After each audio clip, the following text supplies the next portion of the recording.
کوئی اپنے ماں باپ کے ساتھ اچھا نہیں ہے اور دوسرے کے ماں باپ کے ساتھ اچھا ہے تو وہ ریاکار ہے، اچھا نہیں ہے۔ اگر اچھا ہوتا تو اپنے ماں باپ کے ساتھ اچھا ہے۔ میرے جوانوں، آپ زور سے آپ کے ہاتھ میں کتاب اسلام سے ماں باپ کے ساتھ اچھے اخلاق سے پیش آئیے۔ ماں باپ چلے جائیں گے، روئیے گا، چلائیے گا، دنیا والوں کو کوئی اثر نہیں ہونے والا ہے۔ دنیا والوں کو پتا ہے کہ ماں باپ کے ساتھ کیسے رہتا تھا، نہ رونے کا اثر ہوگا، نہ چلانے کا اثر ہوگا، نہ آنسوؤں کا اثر ہوگا۔ خوب گلے لپٹ کے روئیے گا، انہیں سارا کچا چکا پتا ہے۔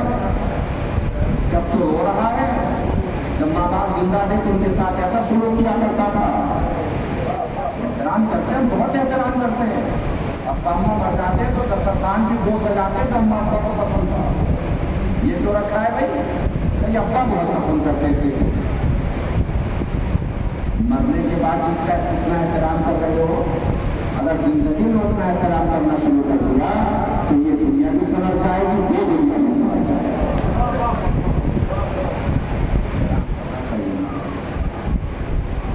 کربلا سنتے ہیں، کربلا پڑھتے ہیں، کربلا کا سنتے اور پڑھتے ہیں، کربلا میں کیا کون سا رشتہ تھا جو کربلا میں نہیں؟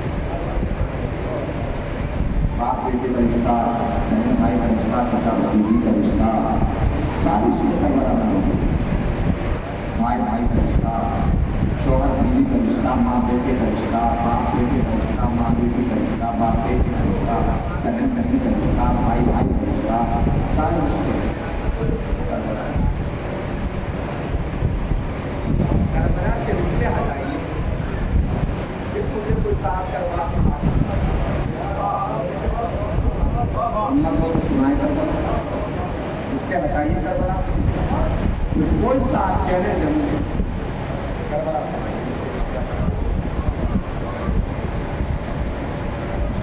حسین نے کربلا میں رشتوں کا ایسا اہتمام کیا تھا، رشتوں کے ذریعے سے، انہیں رشتوں کے ذریعے سے حسین نے سارا اسلام بچا دیا۔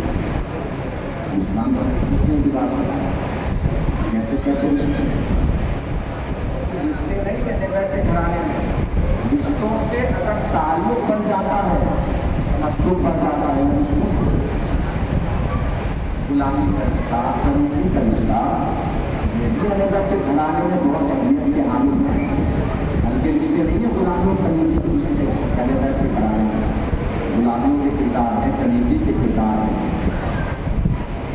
غلامی کے کردار میں کمبل ہے، نیسم ہے، جون ہے، کنیزی کے کردار میں کسان ہے۔ ایک اور کردار ہے جو اکثر ایام اعظم ہم سنتے رہتے ہیں، جناب شیرین۔ جناب شیرین جناب شہبانوں کی کنیزی، لیکن جناب شہبانوں سے امام حسین نے کہا شہبانوں تمہاری کنیز بڑی یادگار ہے، بڑی متقی ہے، بڑی پرہیزگار ہے۔ جناب شہبانوں نے شیرین کو بلایا، بلا کے آزاد کر کے کہا شیرین اس کی تعریف میرا مولا کر دو، مجھ میں ہمت نہیں اسے اپنی کنیز بنا دو۔ شیرین نے کہا بیوی جان کے گھر سے بڑا کون سا گھر نصیب ہوگا؟ شیرین رہتے رہی کوفے کے باہر ایک پہاڑ تھا جس کے اوپر ایک شخص رہتا تھا جس کا نام حارث تھا۔ حارث ایک دن آیا مولا حسین سے ملنے کے لیے، مولا حسین شیرین کے پاس آئے، آ کر کہا شیرین میں چاہتا ہوں کہ تمہارا حق حارث کے ساتھ ہو۔ مولا صاحب نہر میں کیا ہوگی؟ مولا جس سے آپ کی گھر کی کنیزی مل گئی اسے دولت دنیا سے اور کیا چاہتا ہے؟ کبھی نہر کو سب تو رکھنا پڑے گا۔ تب مولا حارث سے کہیے گا مجھے دولت دنیا سے کچھ نہیں چاہتا، بس میرا محل اتنا ہوگا کہ ہر سال مجھے روپے سے مدینے آپ کی زیارت کے لیے لایا پڑے گا۔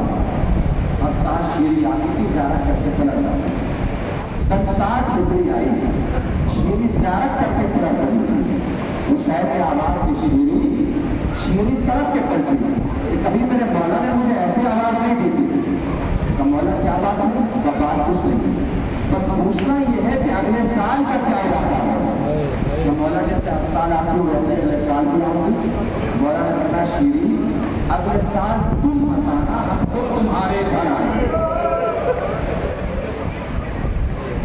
کا مولا میرے گھر کا مقدر تو عرش کے مقدر سے مل جائے گا. میرے گھر کے باہر تو فرشتوں کی قطار لگ جائے گا.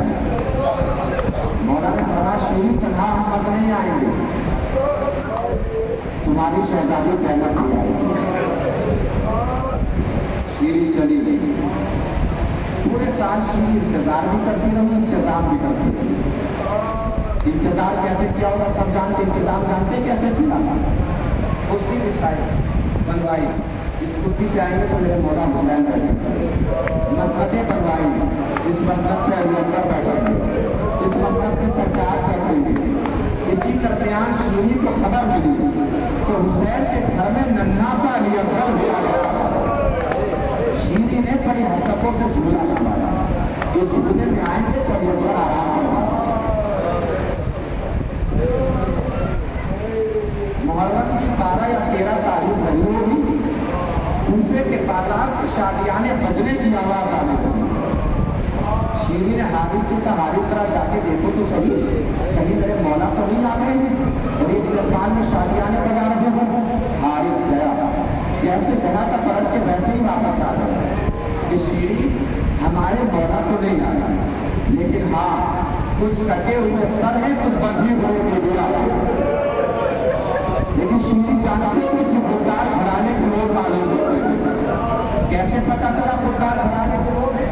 تو میں نے چھوٹے چھوٹے بچوں کو دیکھا ہے, لگتا ہے بھوکے بھی ہیں پیاسے بھی ہیں, اگر خوددار ملے ہیں نہ کسی سے کھانا مانگ رہے ہیں نہ پانی مانگ رہے ہیں.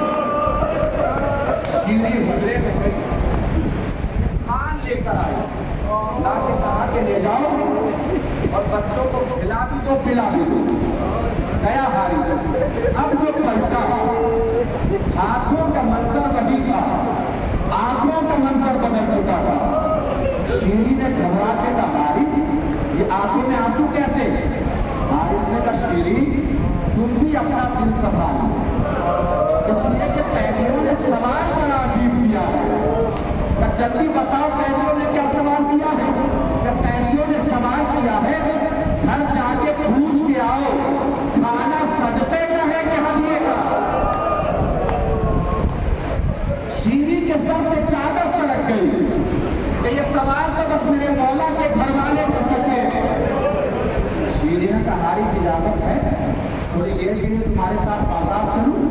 شیریں بازار ہے, ایک ہے جوان ہے جس کے ہاتھوں میں ہتھیلیاں, پیروں میں بیڑیاں, گلے میں چاندار اور. جناب شیریں کا یہ واقعہ کتابوں میں کئی طریقے سے بیان ہوا ہے. ایک طریقہ یہ بھی ہے جو میں بیان کر رہا ہوں. شیریں نے کہا بھائی آپ لوگ کہاں سے آئے ہیں؟ امام سجاد کے سر جھکا کر فرمایا بیوی ہم لوگ مدینے کے رہنے والے ہیں. شیریں نے مدینے کا نام سنا نا تو کبھی ادھر دوڑی کبھی ادھر. اچانک شیریں کی نظر زینب پہ پڑ گئی. اب دل کے ہاتھ رکھ کے سوچیے گا ضرور کہ زینب کے دل پہ کیا گزری ہوگی. شیریں زینب کی طرف چلی, ادھر زینب نے برابر کھڑی ہوئی بیویوں سے کہا بیویوں مجھے چاروں طرف سے چھپا ہے, کہیں شیریں مجھے پہچان نہ لے. شیریں قریب آئی, پوچھا بیوی وہ بھائی بتا رہا ہے کہ آپ لوگ مدینے کے رہنے والے ہیں. جناب زینب نے فرمایا ہاں بیوی ہم لوگ مدینے سے آئے ہیں. تو بیوی مدینے میں تو میری شہزادی بھی رہتی ہے. جناب زینب نے پوچھا بیوی تیری شہزادی کا نام کیا ہے؟ اسی جملے کے لیے میں نے عرض کیا تھا اپنے دل سے ہاتھ رکھ کے سوچیے گا ضرور کہ زینب کے دل پہ کیا گزری ہوگی. جیسے جناب زینب نے پوچھا نا بیوی تیری شہزادی کا نام کیا ہے, شیریں 2 قدم پیچھے ہٹی برابر میں کھڑے ہوئے مجمع کو دیکھ کے کہا بیوی معاف کیجیے گا اس بڑے مجمع میں اپنی شہزادی کا نام نہیں لے سکتی. کرم گئی زینب قریب یہاں کی گنجائش شیریں کس سے بات کر رہی ہے. اچانک 9 کے نیزہ پر سر حسین نے قرآن کی تلاوت کرنا شروع کی. شیریں ادھر سے پلٹی, حسین کے خون آلود چہرے کے سامنے ہاتھوں کو جوڑ کے کھڑی ہو گئی. سر حسین قرآن کی تلاوت کیے جا رہا ہے, شیریں پہچان نہیں پا رہی ہے. اچانک سر و سینہ پیٹ